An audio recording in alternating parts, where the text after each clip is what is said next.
Republican candidates getting ready to take the stage, but I got to talk to you about what happened at 3 o'clock this morning. I woke up at 3 o'clock this morning, had my cold shower, did my coconut oil pull, and then, I started engaging in the spiritual, religious, psychological, physical, anthropological, and literary exercises that I like to do to get my day going. And I'm watching the cricket, of course. Australia, just what a magnificent thrashing of India today. So we've got the World Series of Cricket starting up next week. I'm sure you're just on the edge of your seat. And we're keeping our eyes on CB Valley, California. So if anything goes on in the second Republican debate, we will bring that to you live. But I just started listening to Alan Berger, right? I'm sure everyone here is checking out this terrific channel. Not the one on conspirituality, but Optimal Recovery and Emotional Sobriety Institute. I mean, this is where it's at. So much great material. And I was just nailed, mesmerized, inspired, driven by this Waking Up from Our Sleepwalking Part 6 conversation here on the Optimal Recovery and Emotional Sobriety Institute. This is Dr. Alan Berger, a psychologist, and he's talking about the work of the late psychologist Dr. Karen Horney on resolving our internal conflicts and basic anxiety, right? It's a foundational aspect of why and how we go to sleep, right? You got to listen to this. And those concerns generate this anxiety. Now, I know if you're a human being, you've experienced anxiety in your life. Every one of us have or has. Sometimes it's so severe that we have a panic attack. Other times it's not as severe. It's a low-grade anxiety. Sometimes it's higher than that. But the one thing that I think we all know is that it's a terrible feeling. I'd much rather be depressed than anxious. There's no question in my mind about it. I don't like anxiety. And so when we feel anxious, we are so motivated to... Is that true? Would you rather feel depressed than anxious? I think I might, yeah. I do not like feeling anxious. So I might tip my yarmulke to Alan Berger here. I think he's onto something. To try to find some way to resolve that anxiety, to find peace of mind, to find some equanimity, some quietness of mind, calmness of heart. That's what we all want. And so at a very, very early age, we come up with a plan. And this idea is, I called it in the book, a blueprint. It's a blueprint that we start laying down about who we have to become to ensure that we're going to be loved, that we're going to be accepted, and we're going to belong. Wow, who we have to become in order to ensure that we're going to be, loved, to ensure that we're going to belong. I don't know about you. That speaks to me. One of my favorite titles for a book is by the late Christian psychiatrist Paul Tournier, A Place for You, right? This is a place for you. Just I don't know, this yearning that I have for a place for me, a place where I can, feel whole, where I can feel, at ease, where I can love and be loved. Now, Dr. Karen Horney is a prolific writer, or she was a prolific writer. She's left us a lot of great books. The last work she did was called Neurosis and Human Growth. And it's a very technical book. It's really written for a professional level, not for the lay public, but you could pick it up and try to read it. You might find it accessible. It takes me many, many reads to get through it in terms of even a chapter and so, because it's so dense. But you could pick it up. She's so brilliant. But what she said is that typically we take 3 different paths. And early on in her career, she described them as what we move towards, what we move against, and what we move away from. Later on, she described these as the appeal of love, which is moving towards, the appeal of mastery, which is moving against, and the appeal of freedom, which is moving away from. She described them differently in her last book. Instead of moving towards, she called that the self-effacing solution, because the appeal of love means I have to deny. I like that. So to reduce our anxiety, we all have 3 basic modes of going through life. In a chapter and so, because it's so dense and she's so brilliant. But what she said is that typically we take 3 different paths. And early on in her career. Okay, so think about all those people doing that, those smash and grabs, right? In Philadelphia, I think, in San Francisco and Los Angeles, right? So they're trying to master life, right? They're trying to, go at life. That's one strategy. She described them as what we move towards, what we move against, and what we move away from. Later on, she described these as the appeal of love, which is moving towards, the appeal of mastery, which is moving against. Okay, so the appeal of love is moving towards. Okay, so that is one common response to anxiety. And there's nothing wrong with this response. There's anything wrong with it when it just becomes a default, when we just kind of sleepwalk into a response. So becoming aware of our habitual responses to life, right? Do we try to navigate our anxiety? Do we try to navigate life by, moving towards people to try to show them love and try to get them to, manipulate them into showing us love, right? Is that, always a viable strategy? Obviously not. Frequently that's a lousy strategy. And the appeal of freedom, which is moving away from. So the appeal of freedom. So this is the avoidant, right? Tends to be dominated by this moving away from connection. So this is the resignation approach. This is the approach that says, I don't care about politics anymore. Politics is just so corrupt. I just don't care about politics anymore. I'm going to devote myself to other things. All right. It's just moving away. How often do I feel anxious? Well, my own response is not trustworthy. So I suspect that I feel a great deal more anxiety than I'm even conscious of. So how often do I feel like I have a problem with anxiety? I don't know, maybe 1%, 2% of the time. But it's probably there, right? If you got something going on in your life, just in one area of your life, in all likelihood, it's all through your life. It's like cancer, right? It's like bone cancer, right? It manifests with a broken spine, but then it's probably all through your life. So if I'm conscious of anxiety in, on an occasional part of my life, it's probably there all throughout my life. I'm just not conscious of it. She described them differently in her last book. Instead of moving towards, she called that the self-effacing solution. Yeah, so I mean, it's a perfectly good solution. Resignation at times, saying, "Hey, I'm not a big deal. I'm just a secretary. I'm just doing my job. I'm just following orders. Oh, let me connect you to someone who's smart. Right, let me, turn this over to someone who really knows what's going on. Right, I'm not a big deal. I'm nobody." Right, that's an effective coping mechanism at times, but sometimes it's maladaptive. Sometimes we should take charge. Sometimes we should lead. Sometimes we should be proactive. So there have been many times at work when I've tried to, create love out of nothing at all, and it hasn't gone so well. Instead, I should be focusing on, mastery instead of trying to create love from nothing at all. Because the appeal of love means I have to deny myself and make myself an empty vessel so I can meet all your needs.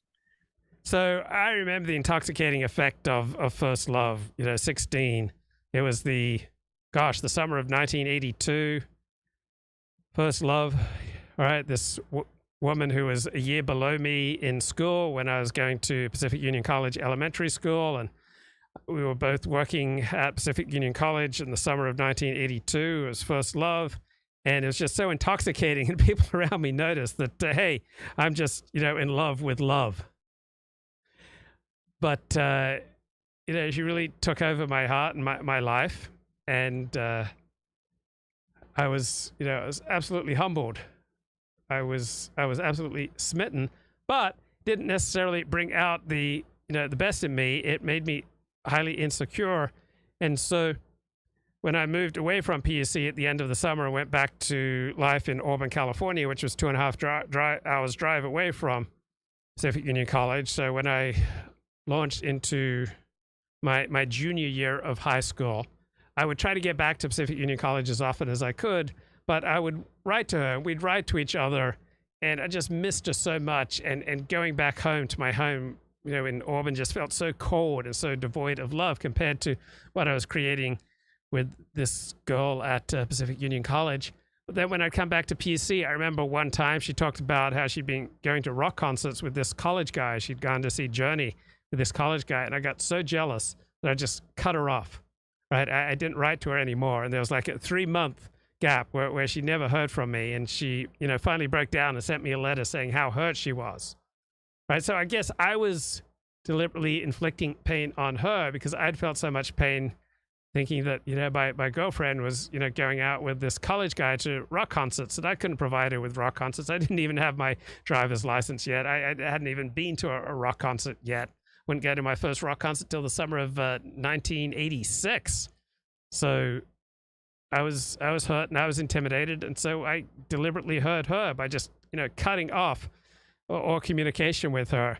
When I went back to Pacific Union College summer of 1983, then we fell into step again, and I was walking with her, walking through the woods at Pacific Union College, and after we crossed this little stream, I leaned over, and for the first time, I kissed her because I'd learned to kiss over the previous few months.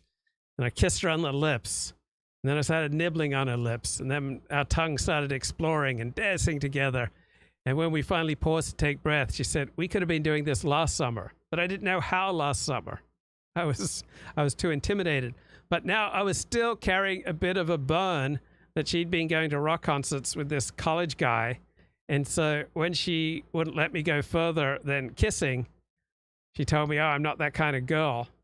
Well, when she wouldn't let me go further, then I just dropped her, and I started, focusing my attention on this, college woman and, going to movies with her. So yeah, excessively moving towards love, I was excessively focused on her because being in love with her made all, my pain and anxiety go away. But I lost touch with myself, what I needed. I was so vulnerable and hurt when she was, going to rock concerts with some college guy. And, I was excessively oriented towards her instead of appropriately looking after myself and developing my own mastery of life, such as getting a driver's license and the ability to take a girl to a rock concert. I think this is what we classically have called codependency. The moving against, she called the movement towards mastery, or the expansive solution. Yeah, so wherever you're at in life. So I heard a great analogy from Dr. Stephen Marmer, a frequent guest on Dennis Prager's radio show, that no matter where you're at in life, you're always winding between one of 4 states. One is mastery, and wherever you're at in life, you can always work on gaining more mastery. Another state is feeling small in a big world. All right, we never completely graduate from that. We will always return to feeling small in a big world at times. Another state is helpless, right? Our back will go out, we'll lose our health, computer will break down, we'll face some, obstacle that we can't overcome through our own abilities and powers, right? There'll always be times of helplessness in our life, and there'll always be times of grandiosity when we just feel like, we're mastering life and, we're just so awesome. And then we will, spiral from there into helplessness or feeling small in a big world or developing a real keen sense, accurate sense of mastery. So that's moving against the world and Karen Horney's formulation. And this is an excellent way of dealing with anxiety. If you can genuinely develop mastery over live streaming, over how your car works, how your computer works, over your job, over your education, over your career, over your friendships, over your place in the community, over your volunteer positions, over your hobbies, over your body, your spirit, your soul. Anytime you develop mastery, that significantly, I find, reduces anxiety, becoming more competent at life, getting more money in the bank, becoming more adept at more and more parts of life, becoming smoother in your interactions with other people and with yourself, learning to meditate, learning to work out appropriately, learning to, be able to soothe and calm yourself during times of stress and anxiety, right? We can always develop mastery. So that's moving against the world. So moving towards someone, that's the path of love. And then resignation, moving away from, that is kind of the avoidant solution. And sometimes it's a good one, right? All of these responses have their place. It's just that we don't want to sleepwalk into these habitual responses to anxiety. We want to choose them appropriately in an adaptive and beneficial fashion. And that is because we think if we're the best, if we're right all the time, if we're number one, then we're going to be. I still love Journey. I've got about 5 of their, uh, top hits on my iPhone. Remain a big fan of Journey to this day. But I reconnected with that woman. She hit me up and she said, hey, Luke, remember me? We used to write letters to each other. And yeah, we just reconnected in the last 18 months. Loved and accepted. And the last one, The Appeal of Freedom, is the moving away from, and she called that the solution of resignation that we just. So that was my father's solution in many ways, all right? He would often echo Jean-Paul's side, hell is other people. And there's a time and a place to moving away, a time and a place for valuing freedom. But if it becomes a habitual response, it means you're in all likelihood avoidant, that you avoid normal human connection. And that usually is not a formula for a winning life. But there is certainly time and a place for resignation, for moving away, moving away from danger, moving away from something that's dangerous for you because you may have various addictions, moving away from people and situations who are bad for you. Just give up. So I want to talk about all 3 of these. So I was up at 3 a.m., all right? And so I started moving into mastery, all right? Spiritual practices, my, religious practices, my physical practices, my strain, counter-strain physical therapy. I was doing some planks, some exercises, some, strength exercises. I've, largely gotten rid of my golfer's elbow. I was, watching Australia, so that was just, a bit of fun. I was, learning things that I want to write about, that I want to talk about on these live streams.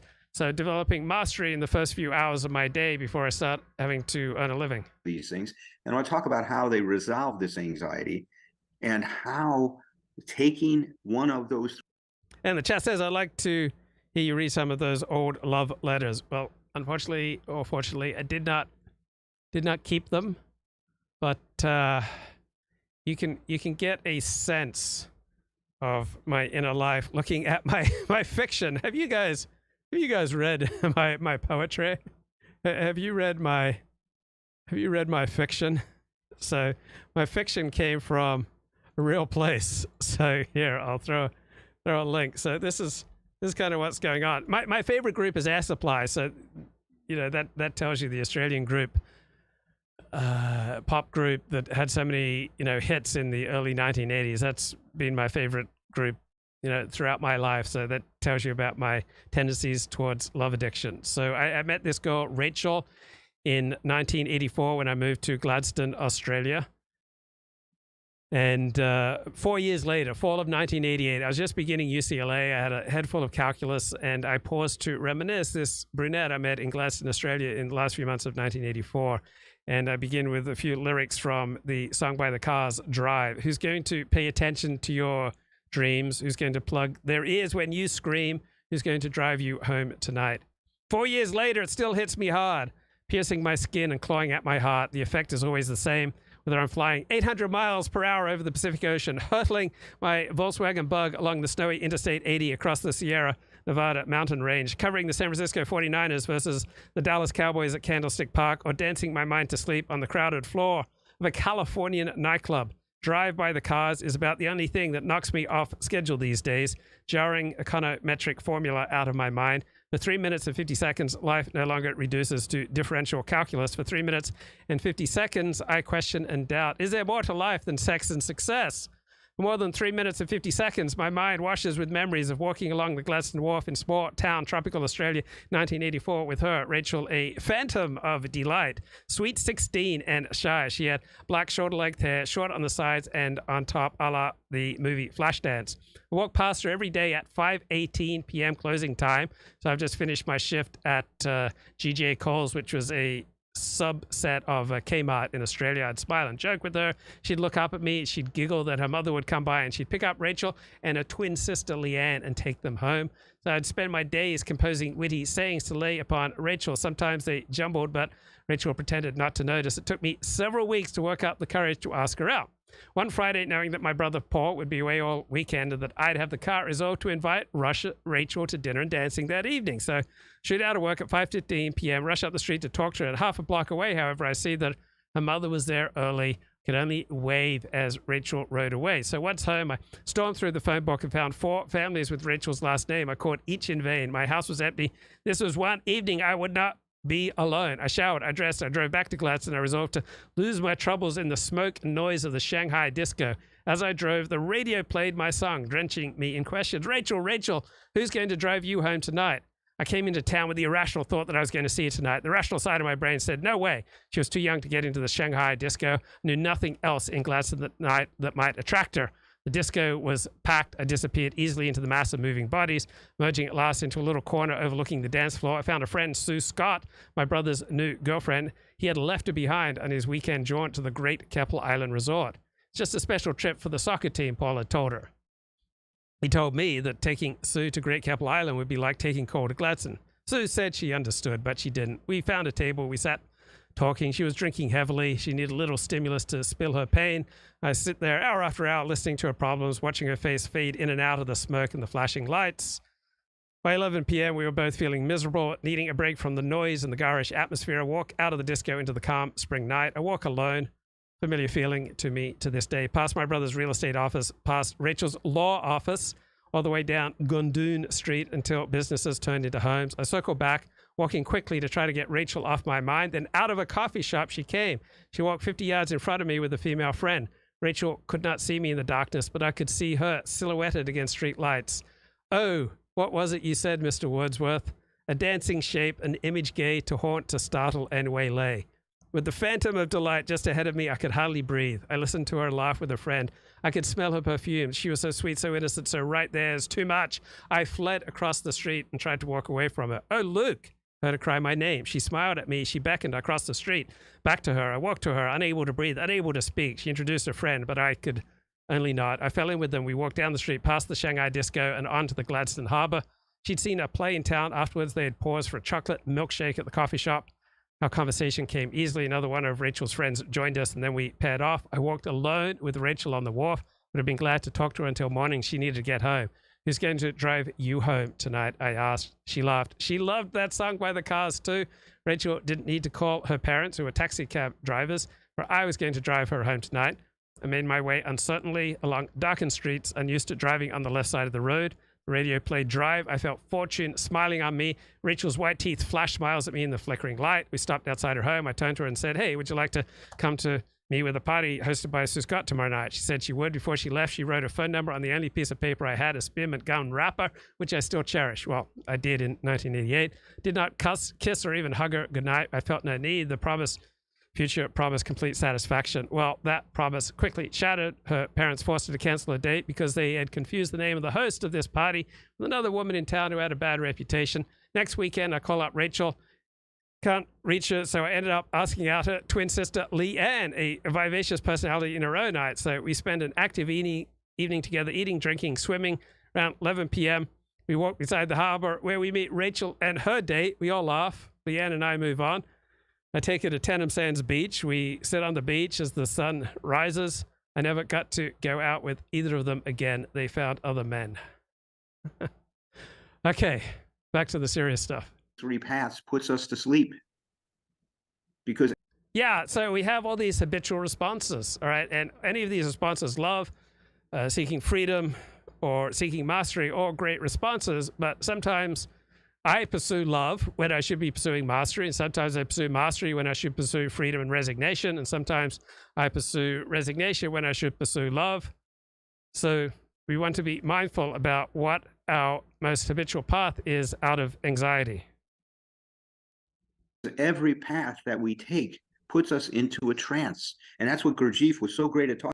Right. So if we just act habitually, we go through life in a trance, and we want to wake up and be alive and become more aware of our choices and make sure that they are serving us. How is that working for you? It's a great Dr. Phil question, but it really is a good question. Talking about, he says that we have to all realize that we're all asleep, dreaming that we're awake, but we cannot wake up with the information that put us into the trance at first.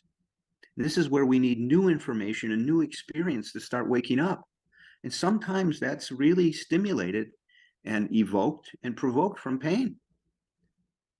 We talk about in the big book as hitting bottom. So I've been going through the archives of my blog, got to find this post where my father says you'll only learn through pain.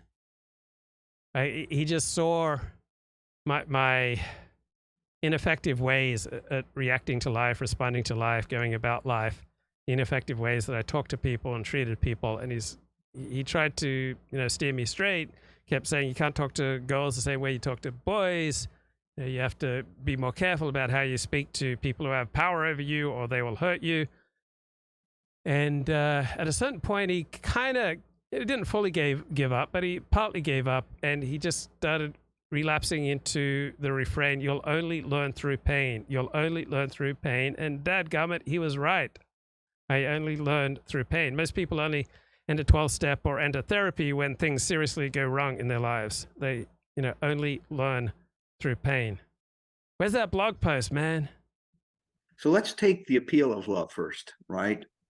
What she called moving towards.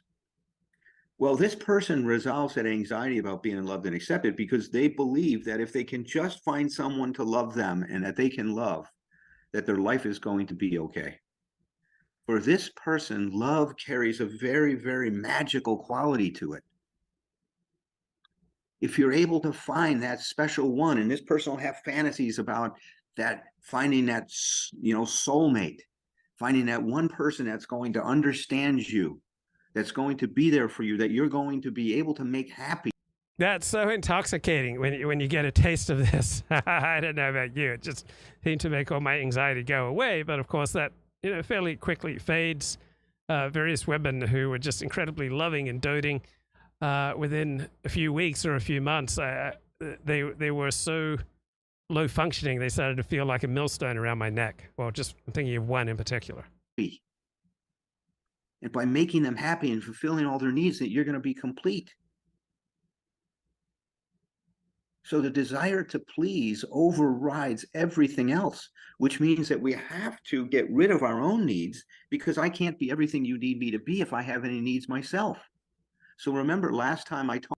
Right. So if you become, too obsessed with loving people, you won't take adequate care of yourself, you won't meet your responsibilities, and you won't devote enough attention to mastery. Then, I often get up 2 a.m., 3 a.m., 4 a.m. Typically by 6 o'clock, I am done. I am verklempt. I am, tired. It's time to start moving into resignation. So when I finish this show, I need to work out. I need to do my pull-ups and my push-ups and my weights and my exercise bike. But then by about 8 p.m., right, definitely time for resignation and chill and just, watch an episode or two of Cheers and go off to sleep. So certainly the last hour or two of the day is the time for just resignation. Talked about the fragmentation of our personality. Well, in this case, I have to deny my needs so that I can be available for yours. And there's certainly a time and a place to ignore your own needs to take care of other people. All right, I volunteer several hours a week, between 5 to 15 hours a week. I put other people's needs ahead of mine. But you can, go way too far with that as well. So, for example, in Under Earners Anonymous, they're quite skeptical about volunteering. Debtors Anonymous strongly encourages volunteering because it often leads to making connections and getting work and, finding new paths to prosperity. But Under Earners Anonymous is quite skeptical of volunteering because a lot of under owners habitually, over volunteer rather than developing mastery and taking good care of themselves. So the typical person I read in a paper by one economist is 95% selfish. So I kind of aim for about 90% selfish life. So I think if you can get a life that's 90 to 95% selfish, then you're ahead of the game. You're less selfish than the average person. So I will become desensitized to my wants, and I will become hyper vigilant of what you want.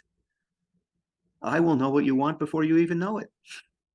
Right. So often women are like this, and then they often get mad at men. Why aren't you as aware of what I want as, I am of what you want? And a great male answer is, if I was as aware of these things as you are, I would be able to hold down a job and earn the money to bring home the bacon and pay the bills, right? There's only so much processing power power that, we have in our brains. My father would often forget my name. He'd often forget the names of all of his kids because he was so devoted to his career, to his cause, to, saving the world for Jesus Christ. And that comes at a price, right? My father was very dedicated to his career, to his preaching and teaching, his writing, his scholarship, his Good News Unlimited Foundation. But that, by putting that first, right, that came at the price of his family. Like, a lot of people put their family first, but then that will come at a price of your career, right? You can't put everything first, right? We have to make some decisions here. So keeping an eye on the Republican debate. If anything happens, we'll cut to it. Is the kind of thing that happens with this. I will anticipate everything, and if I fail you, I am going to feel a great deal of shame. And chat says, I'm amazed how little sleep you can get away with. Well, I'm typically in bed by about 9 p.m., typically up about 3 a.m. So I'd say I get probably 5 hours of sleep. I do not set my alarm at 3 a.m. I do not intend to get up at 2 a.m., 3 a.m., 1:30 a.m. It just happens that way because there are various projects that I'm working on. I want to pull together my rules for life, my principles for decoding reality, my best blog posts, perhaps turn them into a book, but develop them, hone them, hire an editor to make them better, combine them, move them together, rearrange them, hone my arguments, correct mistakes, factual, logical, philosophical, moral. I just want to, get down how I see the world and make it as sharp and clear and as effective as possible. So that inspires me. So I can't wait to get up at 1 a.m., 2 a.m., 3 a.m. Like, I am jonesing to get up and to get to work.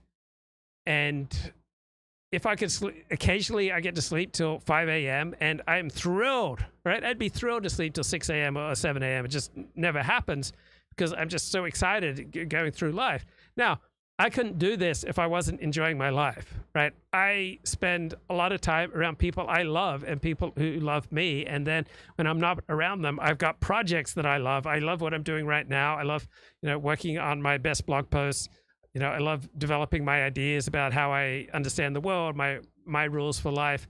What are the most important ideas? Maybe develop a list of my top 10 blog posts, right? That excites me. So if I wasn't doing things that excite me, and if I wasn't around people who excite me, and if I didn't have a life that excited me, then I would definitely need more sleep. I am not deliberately starving myself of sleep. All right, I would sleep longer if I could. It's just that I love going through my life right now and just want to, jam as much of it as possible. It's very rare that I yawn during the day. So no more than once a week, perhaps once every 2 weeks. I went 4 days without coffee. Then I had 2 cups of coffee today. So that's probably why I've got, a little extra energy.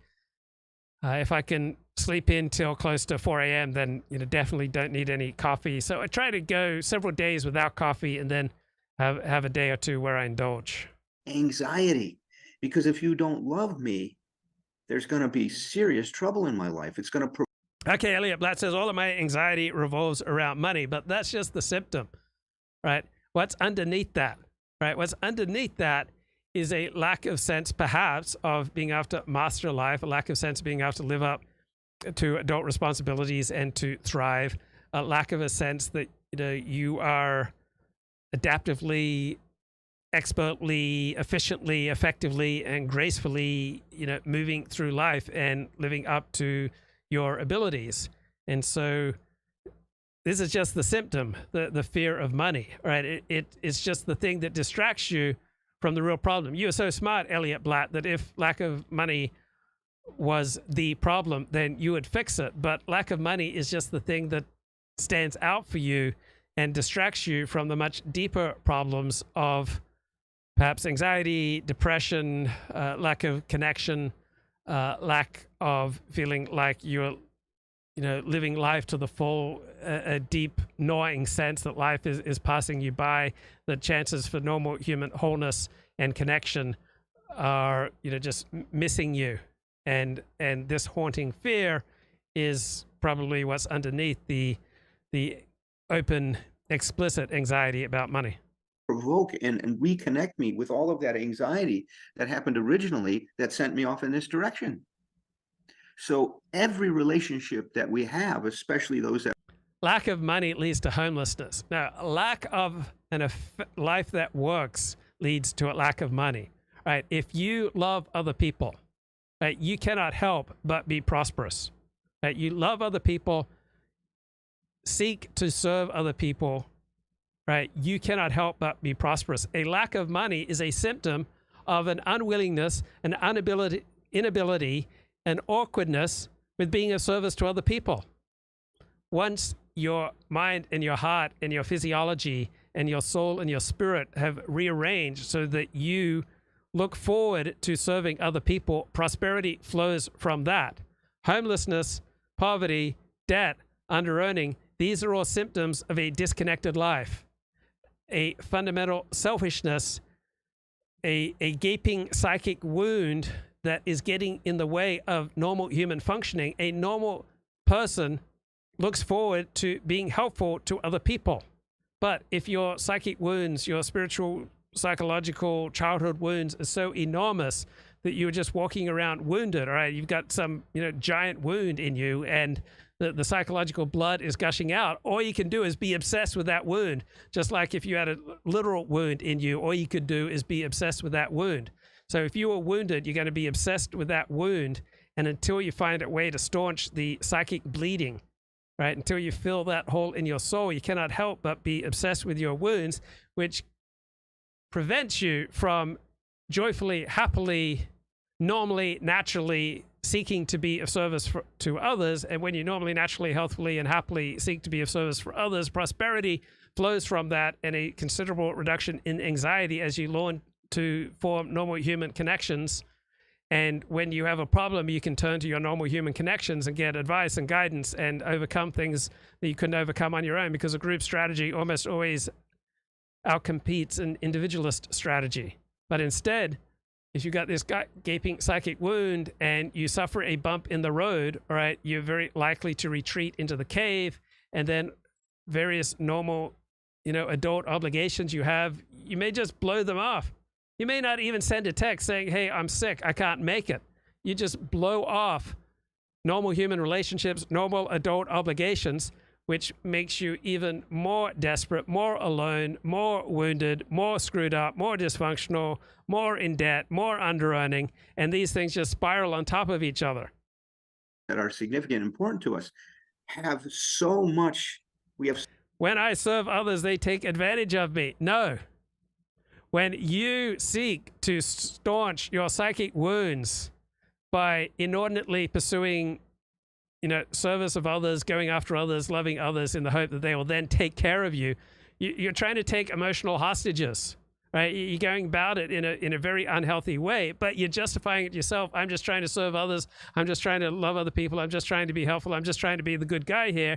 Well, what's really going on is you're trying to take emotional hostages and manipulate people so that they will then take care of you. And if I just do this for this person, if I just do this for this person, if I just do this for this person, then they will meet my needs. And finally, I'll start getting my needs taken care of. If I just take this person emotionally as an emotional hostage. Well, it doesn't work out that way, right? Sometimes, pursuing love of other people is a maladaptive response. You should instead be pursuing mastery of yourself, of life, of your skills, or even freedom and resignation. So much investment in them, and there's so much at risk. So it creates a tremendous amount of tension, especially if only Elliot could make a connection with the person at Whole Foods making his sandwiches. The Mighty Puck says, my money concerns are definitely related to not having useful skills. I have a good job, but I'm a middle manager. I envy my friends who are software developers. The greatest skill you can have is normal human connection. All right, if people enjoy you, if people love you, if people like you, if people want you around, the world will open up to you. And what determines your ability to develop human connections? If people feel good from interacting with you. Right? A lot of people are awkward. When you interact with someone who's awkward, you will feel icky, and you will want to minimize your interactions with that person. if you interact with people who are off key, who are needlessly inappropriate, cruel, socially maladjusted, marginalized losers, you will feel icky and you'll want to minimize all interactions with them. On the other hand, if you are hanging out with people who make you laugh, who make you feel good, right, who make you feel happy, who make you feel energized, if you're getting energy from them and you're able to bring energy to them and bring laughter and bring joy and bring skills and bring empathy and consideration and help and reassurance, right? If you're able to bring things to the table, get on the same page with other people, create a connection with other people, then beautiful things spring from that. If we end up out of sync with our partner. Full preacher mode tonight. Daddy would be proud. Yes. Now, the appeal of mastery, needing to be number one or moving against people. So that became my thing. I found pursuit of love, so painful. And I've been pursuing, love all my life, but explicitly from about age 11 on. And it was just so painful that I increasingly, as I moved through my teens, said, I'm going to just devote myself to mastery. I'm just going to make myself so great, so compelling, so awesome, so charismatic, so gifted, so wise, so penetrating with my insights that other people will have no choice but to love me and take care of me. And if I just, keep mastering life. And so I finally got serious about my schooling. I took 21 units of college. I pulled straight A's. I was accepted into UCLA. I went from beginning algebra to calculus. Right, I was, preparing to, become an economist, and then it all fell apart when I got sick. And so I saw that mastery didn't work, and so I found solace, right, a series of girlfriends who were the best I could do at the time, considering how sick and weak I was. Then I only made a partial recovery from my illness, so I devoted, a moderate amount of, my meager energy to trying to develop mastery, and I became a blogger, and I thought, let me find a really compelling topic. So I wrote about the sex industry. I thought if I just, develop a large enough audience, I'll find help for, this debilitating chronic fatigue that I have. Intermittently, I'd pursue love, and then sometimes I'd just give up and resign and just, masturbate. And it didn't really cut it. Right? Sometimes I was pursuing love when I should have pursued resignation or mastery. Sometimes I was pursuing mastery when I should have pursued love. That person is not interested in loving, but in being loved and being admired. She called it the expansive solution.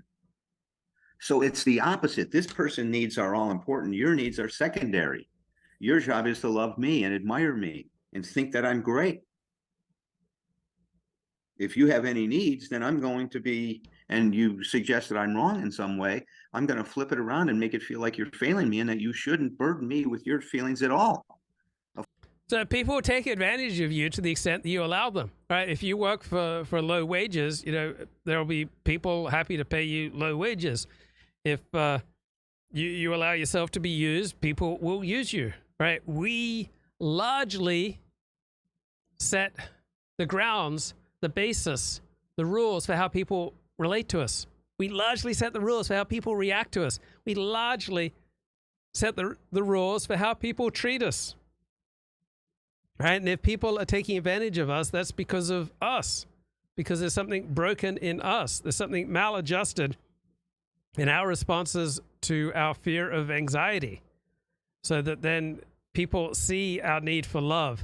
They see our need to take emotional hostages so that we can, force people to, provide the love that we need, and then they can't help but use it against us. All right, people like me who are narcissistic, it's so easy to take advantage of. Just show us, a little bit of attention, and it makes narcissists like me just high as a kite.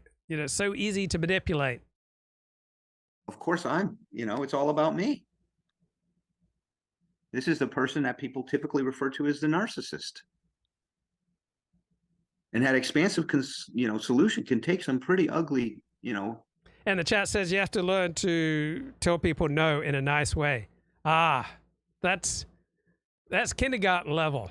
Right. Once you start developing yourself, people won't even ask you. It's like early recovery, people go around announcing their boundaries.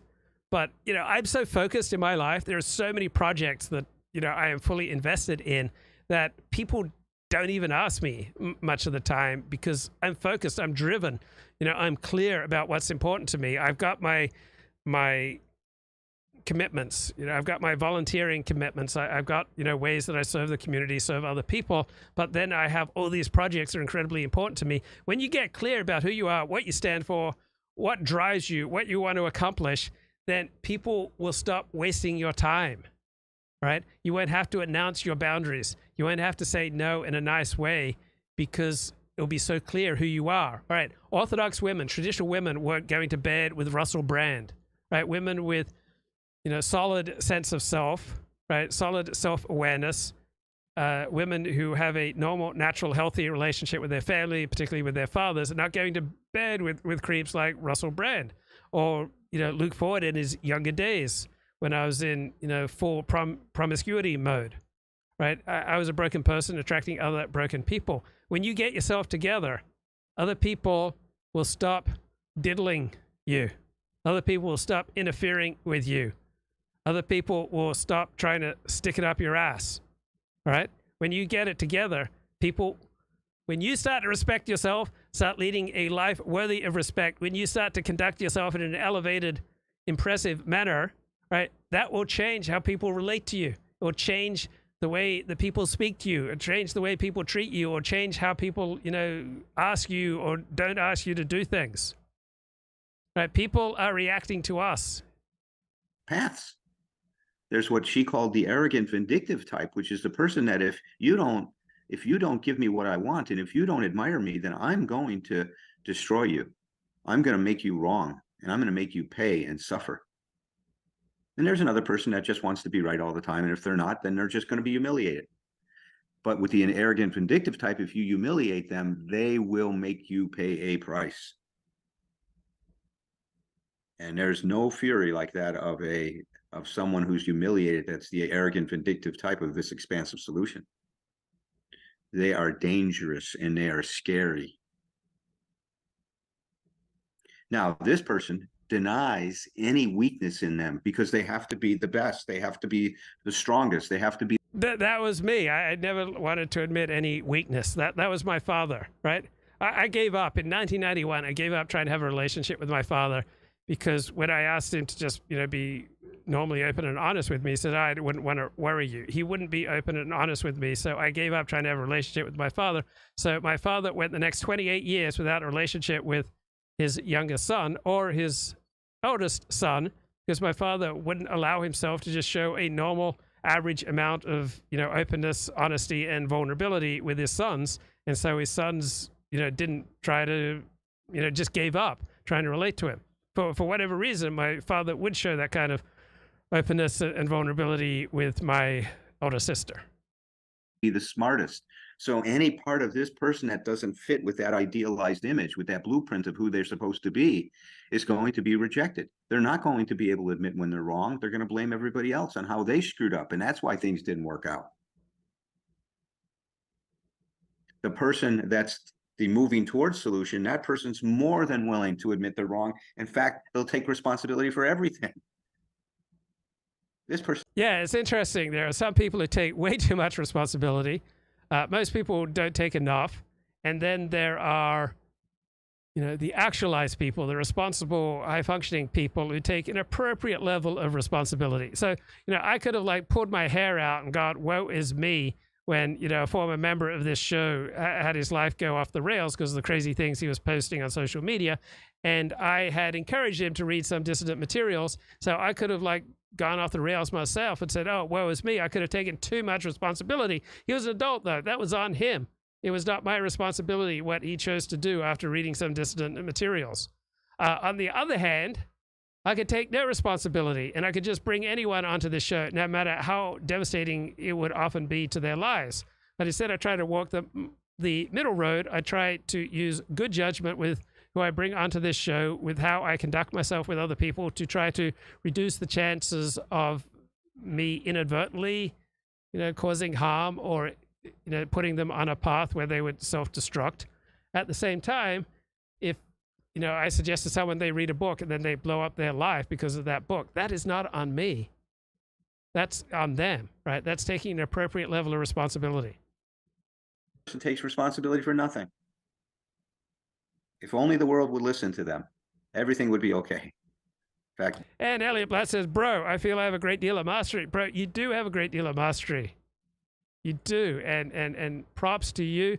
You're a fairly high functioning man in many ways. Bill even writes about that in the big book about this solution. Now, Luke Ford, have you cured your narcissism? Not for me to say. It does not seem to have a debilitating effect in my life. There's very few people in my life who remark that I still seem overly narcissistic. So I guess judging by feedback, I'll probably move from a 7.5 out of 10 to something more like a 4 or a 5 out of 10 on the narcissism scale. We can see in terms of relationships, both of these solutions are fraught with all kinds of difficulties because there's people love one solution, whether it's Jesus, Torah, race realism, nationalism, psychology, therapy, left-wing politics, right-wing politics. People love one solution, one magic key to fit all. But life doesn't work that way. Right? Life is quite complex, and we want to develop ever more sophisticated models for how the outside world works, and ever more sophisticated models about how our insides work, so that we can more and more approximate reality. No give and take, and the person that's moving towards the relationship is not based on a mutual sharing and giving and taking. The giving is in one direction. In the other relationship, right, this is a mutual giving and taking here. Right, this isn't like 40 on Mount Olympus, dictating his rules for life. This is a conversation. This is a community. This is thinking out loud socially, learning from each other. We're stronger together, guys. Relationship, it's all about taking with the person with the expansive solution. They take and they give very little, and they expect to be appreciated for whatever they do, regardless. Now, the third solution, the appeal for freedom, is very interesting. In this solution, the solution of resignation, the person gives up the idea that they can be satisfied and that life will work in any way. So they completely desensitize themselves of any needs or wants or desires. They will get rid of any kind of inner conflict. They will not experience it. They will not recognize an inner conflict. Those other two solutions we talked about, the expansive solution and the self-effacing solution, moving towards or moving against and moving towards, they're going to have conflict when things don't go a certain way. But the person who's resigned won't care. Their attitude, it doesn't matter. No big deal. There's no big deal for the person that's got their solution of resignation. And there's no motivation. There's no ambition. That person is not striving in any way. They just accept things as they are. Mediocrity is as good as it's going to get, and that's fine. It's foolish to be striving for more. Is that what that person thinks?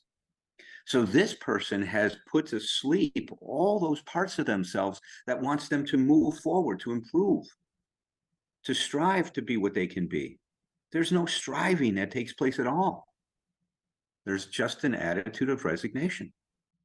So I've come up with my recommended reading list. I've put a link in the video description. So here are the books that have most influenced me in the order that it occurs to me. From 2013, Predisposed, Liberals, Conservatives, and the Biology of Political Differences.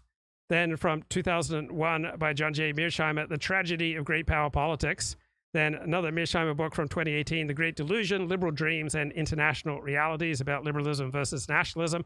From 1995 by Charles Murray and Richard Herrnstein, The Bell Curve, Intelligence and Class Structure in American Life. 2015 book by academic Mark B. Shapiro, Changing the Immutable, How Orthodox Judaism Rewrites Its History. Another book by Shapiro from 2003, The Limits of Orthodox Theology, Maimonides' 13 Principles Reappraised, and then his 1999 book, his PhD thesis, Between the Yeshiva World and Modern Orthodoxy, the life and works of Rabbi Yehiel Yaakov Weinberg. Then Viktor Frankl's slim volume, Man's Search for Meaning. Ronnie Goodman's Work in Progress, Conservative Claims of Cultural Oppression, on the Nature and Origins of Conservaphobia. Then Fred Luskin's 2003 classic, Forgive for Good, A Proven Prescription for Health and Happiness. Herb Kay's 12-Step Guide to Using the Alcoholics Anonymous Big Book, Personal Transformation, The Promise of the 12-Step Process. Men and Marriage by George Gilder from 1986. Dennis Prager's The 9 Questions People Ask About Judaism. David Hackett Fisher's book from 1989, Albion Seed, 4 British Folkways in America. And another book by David Hackett Fisher, Fairness and Freedom, A History of Two Open Societies, New Zealand and the United States. Then 2020 book by neuroscientist Hugo Mercier, Not Born Yesterday, The Science of Who We Trust and What We Believe. Stephen Gross's book from 2014, The Examined Life, How We Love and Find Ourselves. Eric Kaufman's 2019 book, White Shift, Populism, Immigration, and the Future of White Majorities. Also his 2004 book, The Rise and Fall of Anglo-America. Herb Kay's book, 12 Steps to Spiritual Awakening. James Tabor's 2012 book, Paul and Jesus, How the Apostle Transformed Christianity. Philip Shannon's 2009 book, The 9/11 Commission, The Uncensored History of the 9/11 Investigation. From 2012 by Amir Levine, Attached, The New Science of Adult Attachment and How It Can Help You Find and Keep Love. Sue Johnson, 2013, Hold Me Tight, 7 Conversations for a Lifetime of Love. Stephen Porter's 2006 book, The Father Factor, How Your Father's Legacy Impacts Your Career. And his 2008 follow-up, The Mother Factor, How Your Mother's Emotional Legacy Impacts Your Life. And then from 2007, Gabriela's Tornaturi's book, Betrayals, The Unpredictability of Human Relations. And so in a relationship with this person there's nothing to get a hold of. I mean, on the weekends, the person will sit in front of the TV for 10 or 12 hours and they'll be okay with that. They won't really want to do anything because after all, life is not about being satisfied. It's kind of tolerating it. It is so much fun watching my 75-inch TV. All right. When I'm working out, riding my exercise bike. I mean, it's just magnificent. Oh. So in every one of these cases, every path that we follow, and look, all of us can do all 3 of these things. And I'm not saying that any one of these things is inherently bad, because if you move towards people and you can also, not just give, but receive, moving towards is a good thing. Every one of these things becomes problematic when they're fixed. And see, that's the important thing to note. When they become fixed, they become compulsive. I must be this way. I don't have a choice. But in any one of these paths that I've described. One of the great things about psychotherapy is you discover how many more choices you have than you think. Or one of the great things about talking to people, having friends and community and attachment and connection is you discover you have far more choices than you thought. If it's within... Right, it reduces anxiety to feel like you have no choice. Because if you have no choice, then you don't have to feel bad about, not pursuing a better option if there's just no choice. I notice so many people, live a really small life and feel like they have just no choice because that seems to calm their anxiety. It only makes it worse in the end because by leading a small life, they become, disconnected, and normal, healthy people will minimize interactions with them. So many of our solutions to our anxiety, just end up making our anxiety worse as we retreat more deeply into the cave. In our ability to turn it on and turn it off, then it can be a very adaptive mechanism in terms of being in the world. So please don't hear that these things are inherently bad. They get maladaptive when they become so fixed and compulsive. So wanting to do the best and be the best is a great thing, as long as you don't have to be. Wanting to please someone is wonderful, as long as it's a choice and not that you must do it. Not caring at times, that's okay too. Kick back, chill out, man. It's fine. But thinking about Dennis Prager's co-host, Julie Hartman, is just so filled with anxiety, right? She would probably benefit from more resignation and kicking back in her life. Other people would benefit from a greater pursuit of mastery. Other people would benefit from a greater pursuit of love and connection. Once again, Any one of these things that becomes dominant in our life then becomes an issue for us. Now, when we start to wake up and we start to see these patterns to our behavior. That's what Ernie Larson said. Stage 2 recovery is about becoming aware of those patterns and habits that are controlling our life. Freud said it a different way. He says we've got to become aware of the forces that are living us, not that we're living, but that are determining our behavior. In every one of these solutions, we have lost the ability to be sincere with ourselves, that we've cut ourselves so much off from our true self.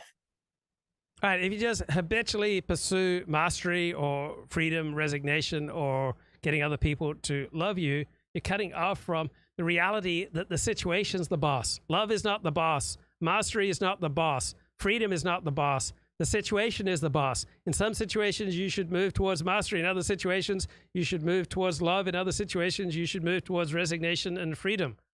Right? Love, mastery, and freedom are not the boss. The situation's the boss. And so we cut ourselves off from the reality that we're always living in these discrete liminal situations and have to make, choices that are appropriate to the situation if we want to be at our most adaptive. That we've lost the ability to be sincere with ourselves, that we are no longer a determining force in our lives. It's the tail is wagging the dog, so to speak, is what's happening here. So one of the ways that you can start looking at this is make a list of your shoulds. I should be this way. I should be that way. Just say I should, and then start doing an incomplete sentences. Say I should, and then the first thing that comes into mind, write it down. Do it again. I should. And if you keep doing it, you're going to start to see that these shoulds take the form of some kind of a configuration, and you're going to see a pattern to it. And the pattern is going to really cluster around one of these 3 factors I just talked about. That's one way you can get a sense of which of these 3 directions that you took your life to try to solve that basic anxiety. As we start to investigate this, as we bring curiosity to ourselves, we start to wake up and we start to see certain patterns and certain things in our life, and we will be. So for the past 18 months, I think, or year, I've probably spent on average an hour a day listening to these talks on this terrific YouTube channel, Optimal Recovery and Emotional Sobriety Institute. Hundreds of hours I spent listening to these videos, often over and over again. Be getting into that, next week when we start to talk about the second essential insight for emotional sobriety. But enough said about that. Okay, that'll do it. Time for a smoothie and a workout and a bit of cheer.